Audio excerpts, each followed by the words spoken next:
Para kekasih, pada petang hari ini saya akan menyampaikan satu tema yang istimewa. Dan ini kita perlu mengerti, saudara. Karena apa yang saudara lihat di gambar ini adalah seperti yang kita nyanyikan tadi. Saudara, sebelum kita mengatakan sesuatu terjadi, maka yang terjadi lebih dahulu dalam hidup kita manusia seringkali adalah nyeri pada hati kita, sakit pada hati kita. Saudara, hal ini kita tidak bisa pungkiri.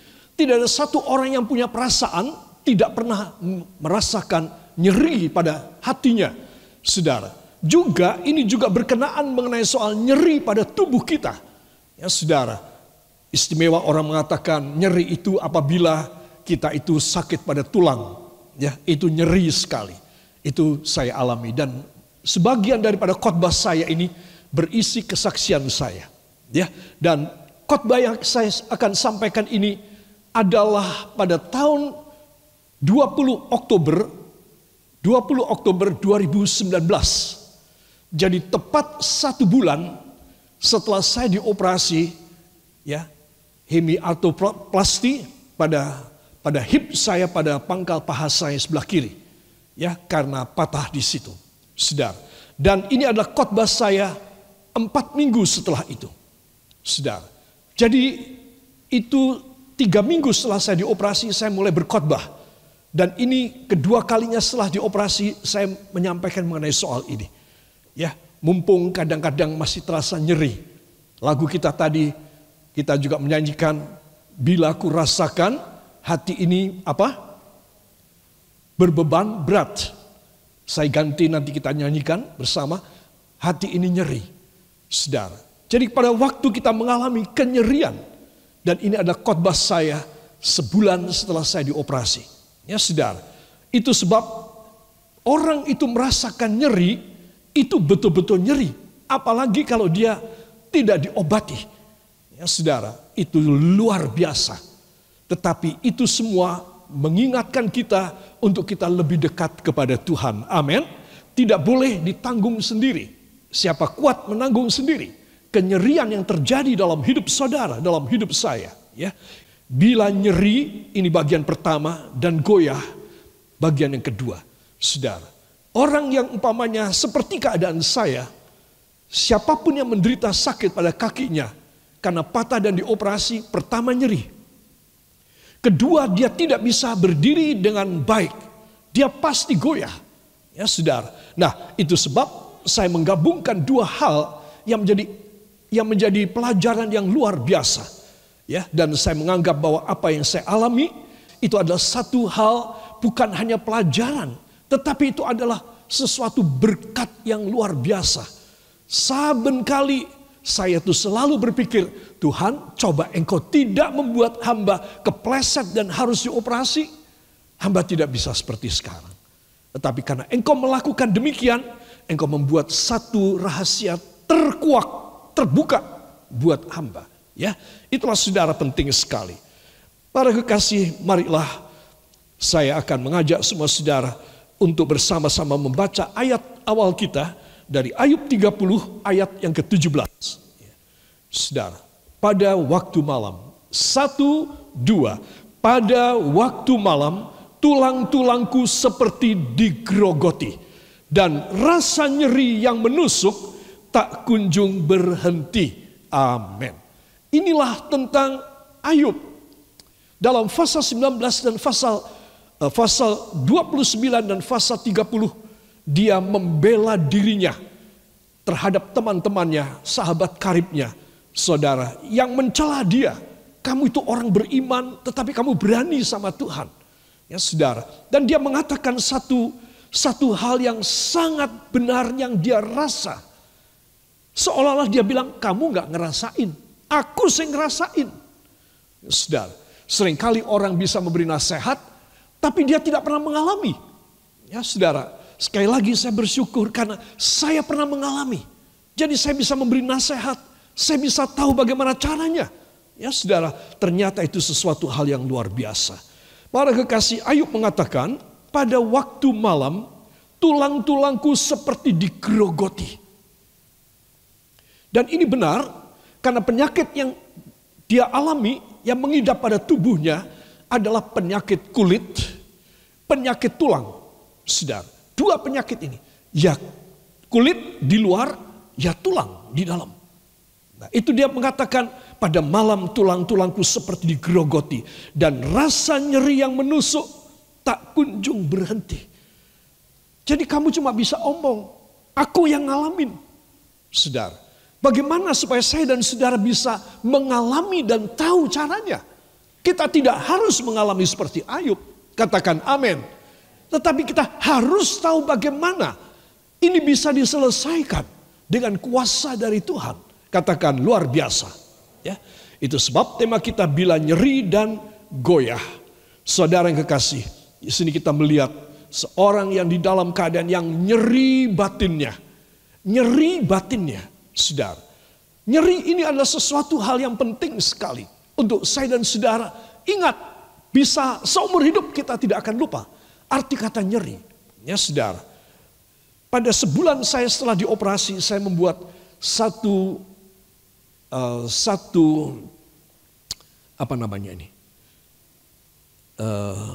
pantun ataupun satu puisi, ya. Saya akan bacakan, ya. Coba menjadi pujangga. Nyeri, suatu derita tanpa tepi, menjalari tubuh, jiwa, dan roh manusia. Nyeri, entah tiba-tiba saja menyeruak, mencabik keakrabanku dengan Allah di luar mauku. Nyeri, menguasai ruang hati, habisin sukacita dan cinta. Ya, semua yang mulia dari korban Yesus. Nyeri, serangan iblis. Tobat atau akan datang bukan lagi nyeri, tetapi ngeri. Ya, saudara. Orang yang tidak bisa mengobati nyerinya, dia kemungkinan bisa masuk pada satu kondisi yang ngeri. Nyeri dibikin oleh Tuhan. Ayub menyadari dan Ayub mengatakan, aku bukan membela diri sebenarnya. Cuma aku memberitahu pada kalian yang tidak ngalamin, nyeri pada tulang-tulangku ini Tuhan yang bikin. Tuhan yang kasih. Dan aku tahu rencana Tuhan istimewa. Ya saudara. Kemudian hari Ayub baru bisa mengatakan demikian. Saudara, jadi nyeri adalah suatu derita tanpa tepi. Ya saudara, ketika saya mulai, sejak saya terjatuh tersebut, tetapi saya mempunyai satu, bukan harapan ya, tetapi keyakinan. Saya begitu yakin bahwa ini jalan Tuhan. Ya, hari Minggu kemarin saya saksikan, bukan? Ketika saya mulai dibopong dua orang pemuda, Yosef dan Mas Bayu, maka saya itu mendapat satu kekuatan dari Tuhan. Roh Kudus itu bicara sama saya. Jangan khawatir anak. Sebentar kamu akan sembuh. Ini jalanku untuk sesuatu yang ajaib. Yang luar biasa. Ya saudara. Jadi nyeri kalau tanpa obat. Seperti Ayub ini. Suatu derita tanpa tepi. Bila saudara, ibu-ibu, para istri mengalami nyeri pada hatinya. Karena suami yang tidak beres. Suami yang nyeleweng dan lain sebagainya. Bapak-bapak yang merasa nyeri dalam pikirannya. Dalam hati jiwanya. Karena gagal dan tidak bisa membangun keluarga secara baik. Anak-anak muda yang merasa nyeri dalam perasaan harga diri, martabat, gengsi dan prestisnya. Aku kok tidak bisa seperti anak muda temanku. Dulu kita sebangku, dulu kita sesekolah. Sekarang dia sudah hebat. Aku yang ketinggalan. Aku malu mau ketemu sama mereka. Sudah itu nyeri. Entah tiba-tiba mencabik dan merusak hubungan seseorang dengan Tuhan. Kenapa? Karena tidak diobatin. Nyeri menguasai ruang hati, menghabisin sukacita dan cinta. Ya, semua yang mulia dari pengorbanan Yesus habis karena namanya nyeri ini terjadi. Pada bait yang keempat saya tulis nyeri, serangan iblis. Saudara. Jadi saudara, kalau tidak diobati, nyeri ini tidak sembuh. Dan nyeri menghasilkan serangan iblis. Cuma ada dua saja yang kita harus pilih. Tobat atau kita masuk dalam hukuman Allah. Itu sebab kalau bila kita merasa seperti lagu kita, bila terasa berat hidup ini, kemungkinan saudara adalah nyeri, saudara. Dan saudara mesti tahu kenyerian ini harus segera dibereskan. Sampai hati saudara itu plong banget. Engkau tidak bisa membereskan dengan masuk restoran yang mahal, makanan yang enak. Engkau bisa jalan-jalan, engkau ini itu segala. Engkau tidak bisa. Engkau hanya bisa makin dekat dengan Tuhan. Nanti saya akan berbicara tentang Yakub. Saudara, jadi sebulan setelah saya dioperasi itu saya berkhotbah tentang seorang di dalam Alkitab yang tidak dioperasi. Karena memang tidak ada dokter ahli bedah tulang pada waktu itu. Ya, saudara, tidak ada dokter spesialis ortopedi bedah tulang. Jadi dia begitu saja. Dan memang Tuhan membiarkan dia supaya dia pincang. Supaya dia boleh mengalami kenyerian dalam hidup.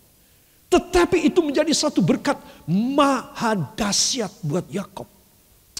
Saudara, ini luar biasa ya.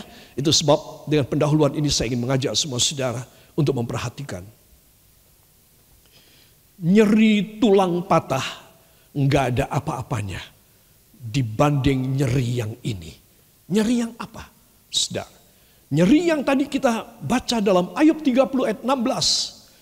Oleh sebab itu jiwaku hancur dalam diriku. Hari-hari kesengsaraan mencekam aku. Saudara. Nah, inilah yang dimaksud oleh Ayub. Ketika dia mengalami sakit pada kulit dan sakit pada tulang dan sudah menjalar pada sakit jiwa.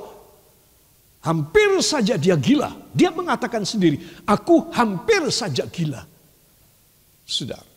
Menurut saya Ayub adalah seorang yang intelek juga ya. Dia tahu dan dia bisa menilai dirinya sendiri. Aku dalam keadaan kondisi apa sekarang ini? Aku hampir gila ini. Saudara. Nah, oleh sebab itu jiwaku hancur di dalam diriku. Hari-hari kesengsaraan mencekam aku. Ini nyeri. Saudara. Bila saudara melihat gambar yang saya ambil ini dari bahasa Inggris. The God of miracles is also the God of design, purpose, and natural created order. Saudara. Nah, saya menuliskan dalam bahasa Indonesianya, Allahnya mujizat, the God of miracles, is also the God of design, adalah juga Allah perencana.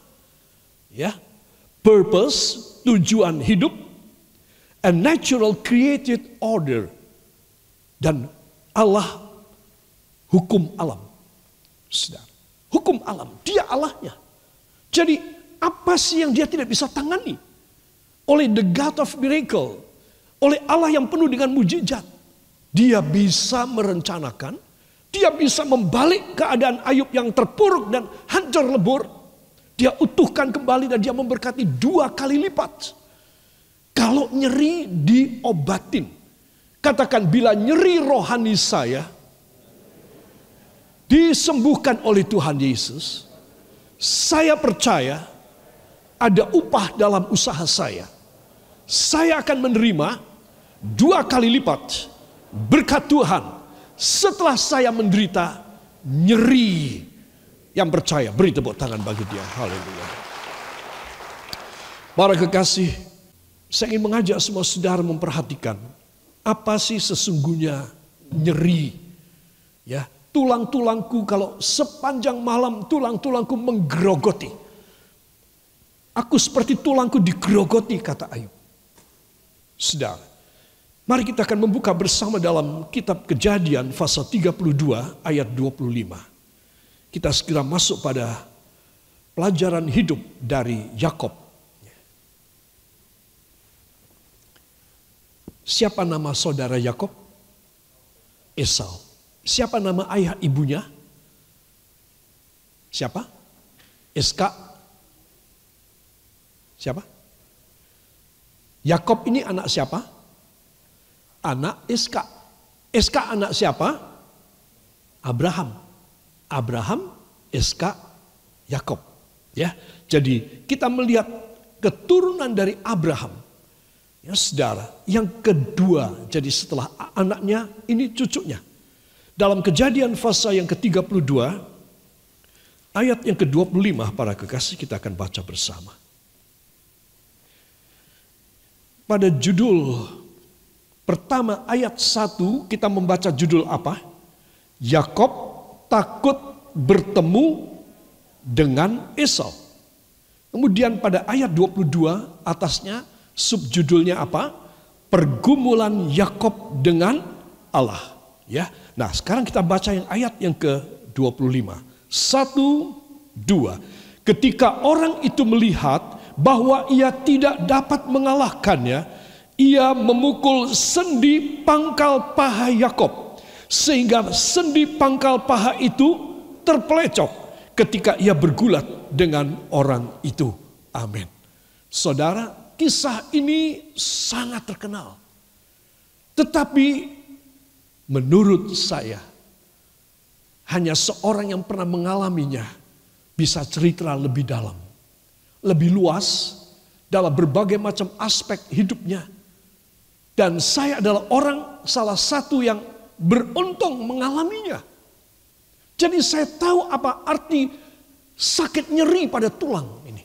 Ya, seperti yang Yakob alami. Saudara, dan Yakob mengalami ini atas kehendak Allah, dan Allah yang mengerjakan dalam pangkal pahanya. Ya, yaitu dengan apa?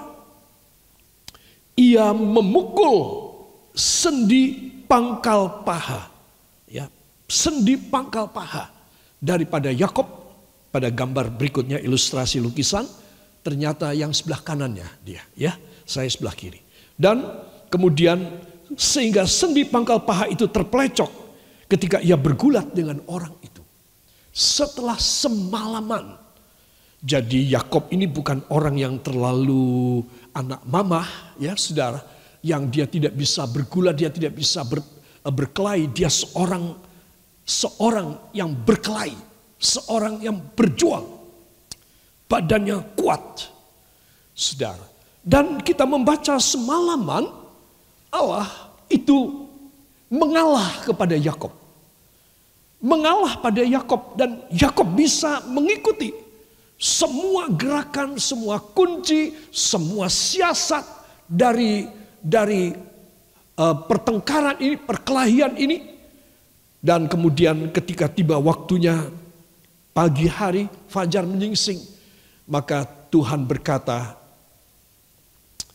siapa namamu? Lepaskan aku harus segera kembali ke tempatku karena pagi sudah mulai, matahari mulai menyingsing. Yakob berkata, aku tidak mau melepaskan kalau engkau tidak memberkati aku. Ya, saudara. Nah, di sini kita melihat bahwa ada sesuatu rahasia dari orang ini. Yakob ini dipilih oleh Tuhan. Setelah dia menjadi seorang yang pengecut, sudah mencuri hak kesulungan kakaknya nomor 1 yaitu Esau, dan dia melarikan diri.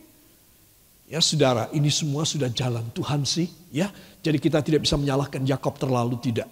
Karena memang Tuhan memakai Yakob. Nanti dari Yakob sebelum kakinya terpelecok. Dan Yakob setelah terpelecok, ini beda banget sejarahnya. Saya akan tunjukkan nanti, saudara. Dan di sini kita melihat Allah itu bekerja. Itu kadang-kadang dengan membuat kita menangis. Kadang-kadang dengan membuat kita berkeluh kesah, nyeri. Ayub mengalaminya. Yakob mengalaminya.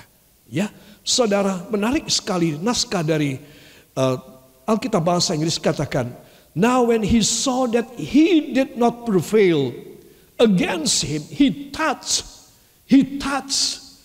the socket of his hip. Socket, saudara tahu socket? Ya, sesuatu soket seperti soket listrik, ya, soket untuk nyalain matiin lampu. Nah itu on off itu soket. Saudara, menarik kata soket di dalam Alkitab bahasa Inggris. Ya saudara, karena soket ini kita sadar dan kita tahu ini yang membuat on off. Bisa nyala atau mati. Soket ini membuat ada aliran listrik atau dicabut. Tidak ada aliran listrik. Makanya saya angkat Ayat ini dalam bahasa Inggris, Alkitab Inggris, he touched the socket of his hip, and the socket of Jacob's hip was out of joint as he wrestled with him. Maka itu soket copot. Saudara yang kekasih, ini menarik sekali. Ketika seorang dia patah tulang, ya tangannya atau rusuknya saudara, maka di situ tidak ada soket. Soket itu ada, jadi ini soketnya. Ini ada kapsulnya, dan ini ada soketnya. Saudara, soket ini yang dipukul oleh Tuhan, patah. Saudara. Dan di sini kita melihat, maka kesakitan itu dahsyat sekali. Ketika saya merasakan, itu memang dahsyat sakitnya. Ya, goyang sakit, tidak goyang sakit. Jadi mau apa? Rasanya saya mau terbang aja. Para kekasih. Karena sakit sekali. Ketika saya malam hari itu, Bapak Wibowo dari Jakarta pulang ke Jogja. Dan langsung mau ambil ambulans dari rumah sakit Jogja membawa saya. Saya dengan sungguh-sungguh menolak. Karena saya tidak tahan sakitnya. Tidak, saya mau ditangani di Magelang saja. Karena tidak mungkin saya ke sana. Itu terlalu sakit. Saudara, saya beritahu kepada saudara. Soket itu ada pada hip. Ini adalah penyangga seluruh tubuh kegiatan kita. Saudara punya beban 60 kilo, 35 kilo, 95 kilo. Itu semua dibagi dua. Pada dua soket saudara. Saudara. Dan itu sesuatu hal yang sangat membebani. Kalau yang menjadi tulang kekuatannya itu patah, saudara, maka seperti Yakob, dia sudah bukan seorang yang gagah lagi, tapi dia seorang yang harus lebih pasrah kepada Tuhan. Apalagi di mukanya dia, kakaknya Esau, saudara, membawa 400 tentara bayaran. Saudara bisa bayangkan. Gimana kaki dua utuh saja, dia sudah pasti tidak berani. Apalagi satu kaki. Timpang dan sakit nyeri sekali. Saya bisa merasakan. Bagaimana orang kayak gini menghadapi pertarungan, perkelahian hidup mati. Dia seorang diri.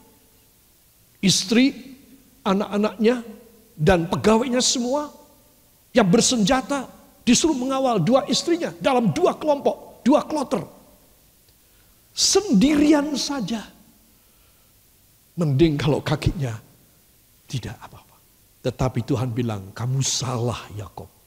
Kamu jangan punya pikiran kalau kakimu utuh dua-dua, kamu bisa menang sama kakakmu. Justru karena kakimu ini aku patahkan satu, maka kamu bisa menang terhadap kakakmu. Coba kalau kamu tidak aku patahkan, kamu pasti mati di tangan kakakmu. Saya melihat ini rencana Tuhan yang ajaib buat Yakob.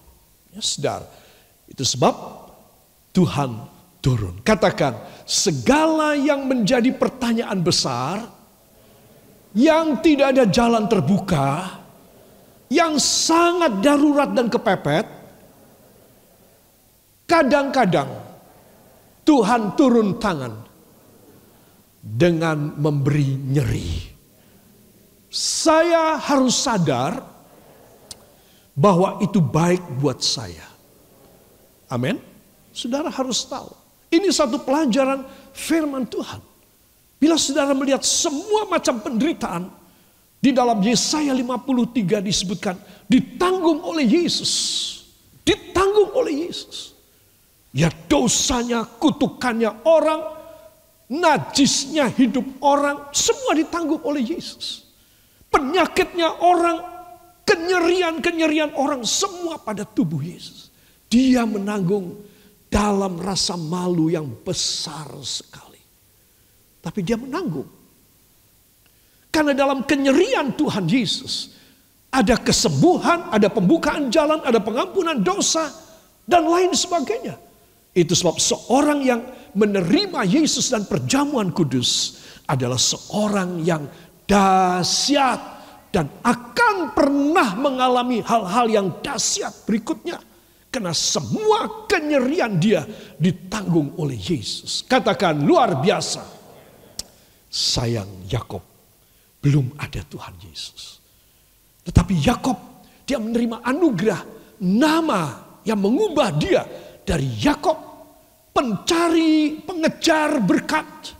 Dia kerja itu 14 tahun untuk mendapat 2 orang istrinya.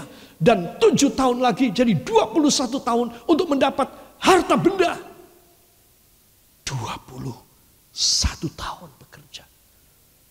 Saudara, dan sekarang setelah dia mengeruk keuntungan dan kekayaan luar biasa, sama Tuhan dibikin terpelecok kakinya. Supaya apa? Supaya dia tidak mencari terus uang. Dia tidak mencari terus harta benda. Dia tidak mencari terus kesenangan. Dia tidak menambah terus dia punya saldo keuangan dan harta benda emas peraknya. Tetapi dia sekarang mulai memperhatikan ketika kakinya tinggal 1. Dia harus mulai menyiapkan anak-anaknya. 12 anak. Untuk dirubah menjadi Israel. Jadi semua harus tahu. Kenapa Tuhan sengaja membuat kakinya menjadi patah 1. Dan tidak bisa dioperasi. Dan dibiarkan begitu saja. Supaya Yakob stop, berhenti dari mencari uang. Stop, berhenti daripada mencari keuntungan. Mencari nama besar. Dan dia mulai mendidik 12 anak. Untuk menjadi 12 suku bangsa Israel. Amin. Jadi di sini kita melihat perubahan drastis. Kalau tidak ada soketnya dicopot sama Tuhan, dia tidak bisa memenuhi keinginan hati Allah. Mungkin Allah akan cari orang lain, bukan Yakob. Saudara, tetapi karena dia rela di dalam dia punya perkelahian, pergumulan semalaman di tepi sungai Yabok, maka Tuhan punya rencana. Ini orang kuat. Ini orang bisa aku percaya. Ini orang tidak pernah patah semangat. Ketika mereka bergulat, bergumul, memukul, dan membanting. Tuhan punya pikiran. Ini orang luar biasa. Aku cari orang seperti ini. Saudara. Dan Yakob lulus. Tetapi ujian yang besar. Dia tidak bisa lulus dengan 2 kaki yang hebat. 2 kaki yang sempurna. Allah harus membuat 50% kekuatan dan kemampuannya hilang. Itu sebab Tuhan membuat soketnya. Ya, He touched the socket of his hip, and the socket of Jacob's hip was out of joint as he wrestled with him, with God. Saudara, copot. Itu sebab anak-anak Tuhan, inilah the socket of Jacob's hip. Ya.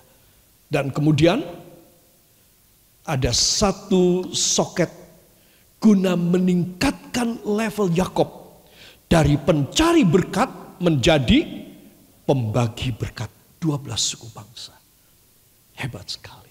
Saudara yang kekasih, semua katakan, bila saya mengalami soket saya dijamah, merasa nyeri, saya harus lebih percaya, lebih mengasihi kepada Tuhan Yesus. Yang mau beri tepuk tangan bagi dia. Haleluya.